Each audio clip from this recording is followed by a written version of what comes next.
नांदेड जिल्ह्यासह आकांक्षित किनवट तालुक्यातल्या लोकांचं जीवनमान उंचावण्यासाठी नुकतीच संपूर्णता अभियानाला सुरुवात झाली आहे।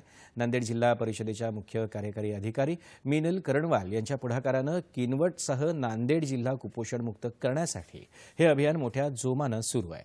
जिल्हा कुपोषणमुक्त करण्यासाठी या अभियानाअंतर्गत नांदेड जिल्ह्यातल्या आशा सेविका, अंगणवाडी सेविका, आरोग्य सेविका, आरोग्य सेवक, स्टाफ नर्स, क्लार्क तसंच समुदाय आरोग्य अधिकारी यांना प्रशिक्षण देण्यात आलं। कुपोषणमुक्त बालकांसाठी स्तनदा आणि गरोदर मातांना पोषण आहाराविषयी माहिती आणि इतर उपक्रमांचा या प्रशिक्षणात समावेश आहे।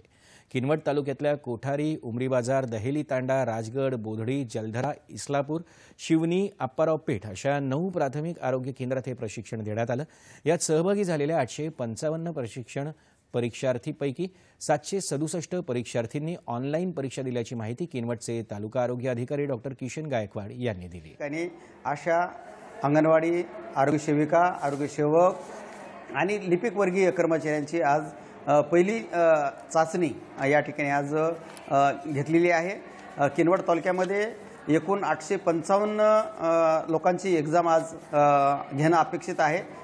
त्या सर्व कर्मचाऱ्यांची आज एक्झाम ही प्राथमिक आरोग्य केंद्र स्तरावर या ठिकाणी आम्ही घेतो आहोत।